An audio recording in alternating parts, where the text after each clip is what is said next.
Linear equation in two variable means an equation which contains two variables. The degree is of each term containing 1 is called linear equation.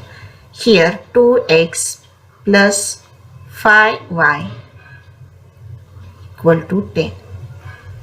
Here coefficients are different. See, here coefficients are different. 2 and 5 is the coefficient. It is also called the real numbers. But ये जो variables है, हाँ, x and y को variables बोलते हैं. इसकी जो degree रहती है, it is always 1.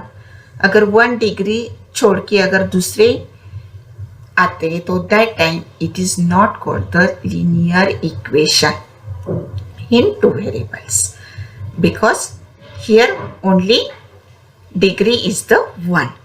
Then second rule is the, here when general formula is there, when we writing the general formula ax plus by plus c, here a is not equal to 0 and b is also not equal to 0.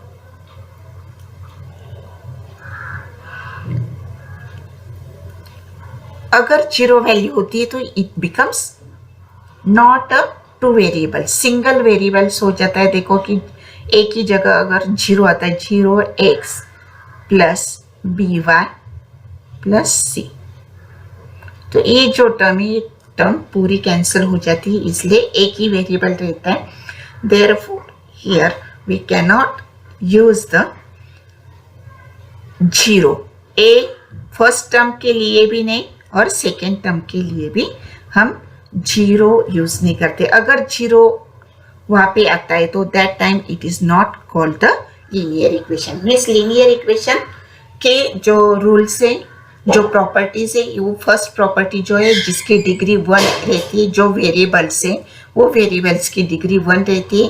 Second thing जो रहती है, a is not equal to 0 and b is also not equal to 0. and third property जो है उसकी third property is the, here a and b c, a b c जो भी है, they are the real numbers. a b and c are the real numbers. Here some example is given how to identify for 1 marks. या तो objective जो multiple choice के question रहते हैं उसमें भी आपको क्वेश्चन पूछते हैं कि given equation is the linear और नॉट, या तो उसका रीजन भी पूछते हैं. तो हमने जो प्रॉपर्टी बताई, देखो 3 property is there.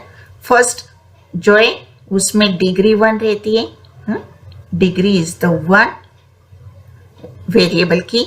Second property जो है a and b is not equal to 0, और ये जो है a b c जो है वो it is the real number.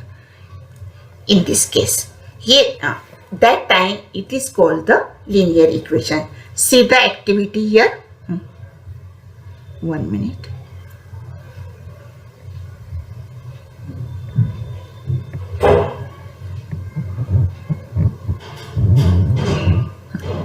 Here first question is the 4m plus 3n equal to 12.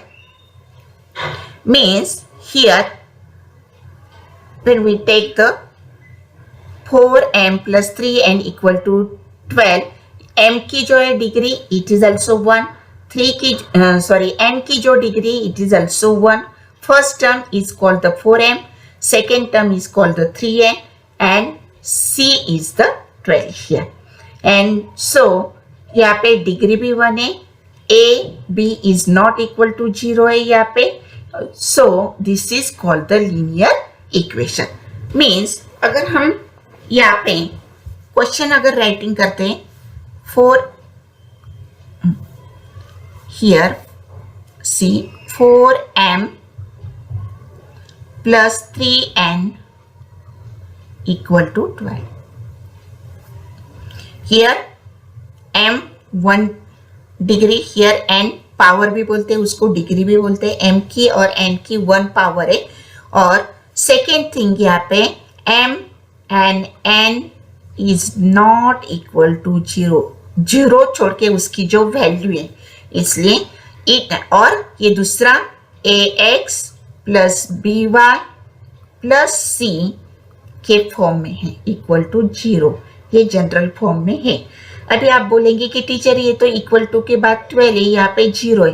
We can arrange this one, कैसे अरेंज करते हैं? See here 4m plus 3n minus 12, क्योंकि इक्वल टू साइन के बाद right side left side में transfer होता है, equal to 0। ये जो है ये फॉर्म में हम इसको ट्रांसफर कर सकते हैं। So it is the linear equation. What is our answer? It is the yes, because degree is 1 and a and b means m and n is not equal to 0. Second thing, 3x square minus 7y equal to 13. Here first term 3x square is there and 3x square degree is the 2. Here degree is the 2, so degree is 2, sorry,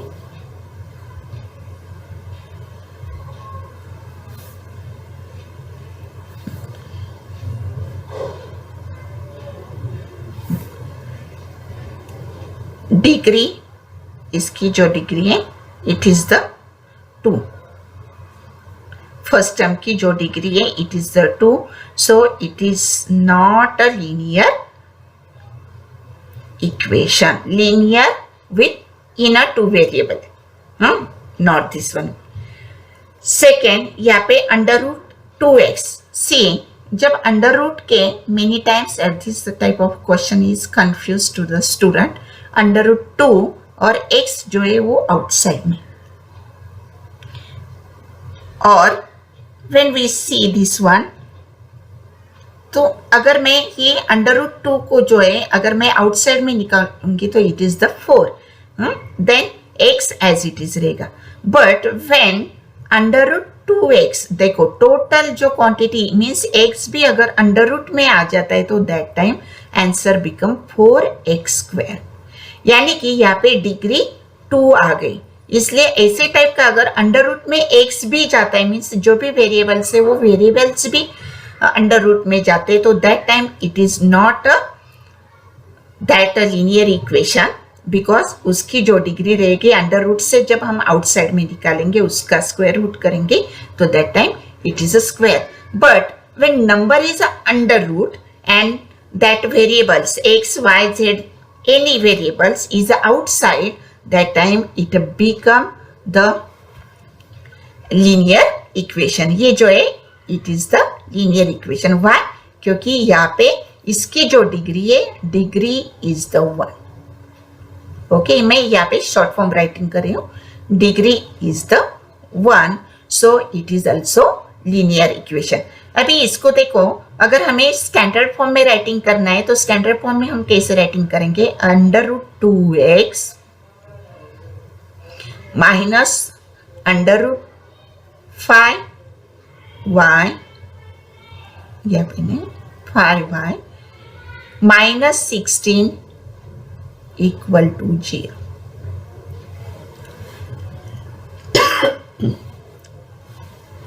next fourth equation, यहाँ पे अगर fourth example अगर हम देखेंगे तो fourth example is the 0x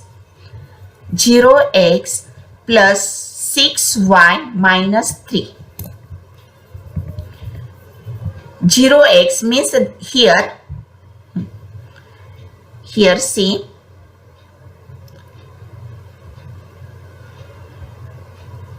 here 0x plus 6y minus 3 equal to 0। 0 हमारा जो भी वेरिएबल्स है वो वेरिएबल्स में 0 नहीं होना चाहिए। अगर 0 होता है तो that time it is not linear equation, ये लीनियर इक्वेशन नहीं होगा। Next 0.3x plus 0y minus 36 equal to 0। यहाँ पे भी 0 है, इसलिए ये भी लीनियर इक्वेशन नहीं होगा, उसकी डिग्री 1 आ रही है, लेकिन ये जो है 0 इज प्रेजेंट, हाँ रियल नंबर में 0 is present, so it is not a linear equation. Next अगर 6 वाला एग्जांपल अगर हम लेंगे तो you can see here 4/x and 5/y.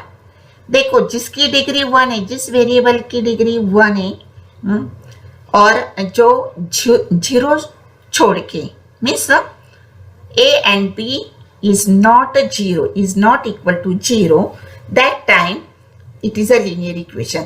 और ये जो फ्रैक्शन है, आप बोलेंगे कि टीचर फ्रैक्शन या तो रियल रैशनल नंबर, इरेशनल, ये उसमें लीनियर इक्वेशन हो सकते हो, क्योंकि हमें उसको कन्वर्ट करना पड़ेगा. ये यहाँ पे अगर हम कन्वर्ट करेंगे, देखो ये 4 जो है यहाँ पे क्रॉस मल्टीप्लीकेशन करेंगे, ये यहाँ पे क्रॉस मल्टीप्लीकेशन करेंगे, तो यहाँ पे आ जाएगा 4y plus 4x plus 5x equal to 4.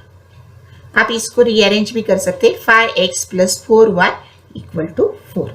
तो इन दिस वे, इसलिए ये जो इक्वेशन हमें दिखने में ऐसे दिख रहा है, लेकिन दिस इक्वेशन इज, ये जो इक्वेशन है, ये equation is also linear equation. इसका आंसर भी ऐसा आएगा. यहाँ पे नो है. Then next question, 4x minus xy minus 5y minus 8 equal to 0. तो यहाँ पे xy है, ऐसे हम नहीं लेते, इसलिए so it is also not a linear equation with two variables. तो in this way हमने फाइंड आउट किया कि what is the general formula, what is the property या तो rule of the linear equation, and how to identify the linear equation. Given equation is the linear equation in two variables or not. Next thing is the simultaneous equation. Simultaneous equation, simultaneous means क्या, एक साथ, हाँ एक साथ जो भी चीजें हम करते, it is called the simultaneously. तो यहाँ पे साइमल्टेनियस इक्वेशन जब हम सॉल्व करते हैं तो we can take the two equation at a time.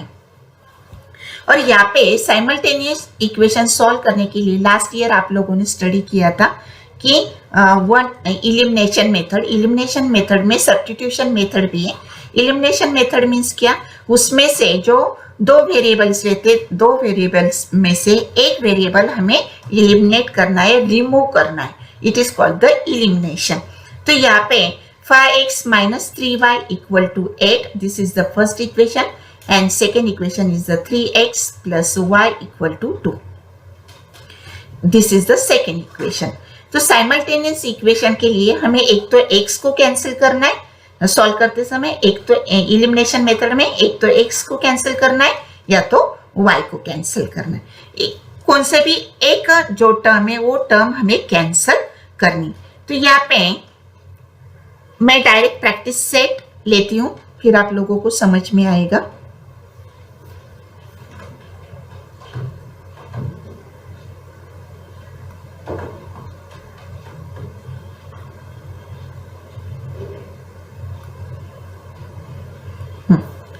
देखो प्रैक्टिस सेट जो है उसमें पहले हम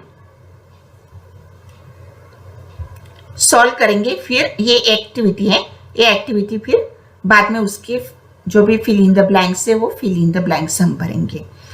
फर्स्ट जो है हमारा उन्होंने दिया है 5x equation, 5x plus 3y equal to 9. This is the first equation. Second equation, 2x minus 3y equal to 12. This is the second equation. देखो अगर हमें टर्म कैंसिल करनी है तो हमारे 3 टाइप से हम टर्म कैंसिल करते हैं. कौन सी भी एक टर्म हमें कैंसिल करनी है, जैसे कि x करना है या तो y करना है. तो ये इसके लिए 3 रूल्स है.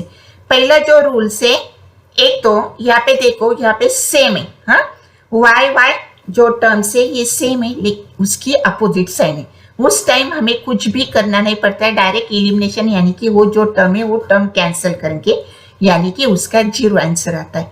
सेकेंड मेथड जो है, इसमें फर्स्ट इक्वेशन को सेकेंड जो टर्म है वो सेकेंड टर्म से मल्टीप्लाई करते हैं। सेकेंड टर्म में जैसे कि यहाँ पे, और दूसरा एग्जांपल देते हैं, ये सेम वाला है। सेकेंड एग्जांपल जो है 5x plus 2y equal to 8, और दूसरा इक्वेशन है, this is the first and second equation is the 3x plus y equal to 4।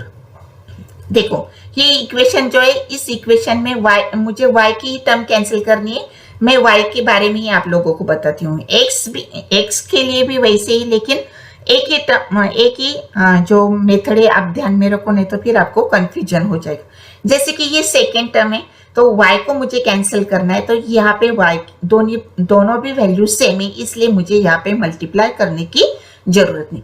लेकिन यहाँ पे देखो, मुझे y कैंसिल करना है, लेकिन यहाँ पे फर्स्ट टर्म जो है वो 2 है और सेकेंड टर्म जो है ओनली 1 इज देयर, क्योंकि जब कोएफिशिएंट नहीं दिया होता है तो that time we consider the 1।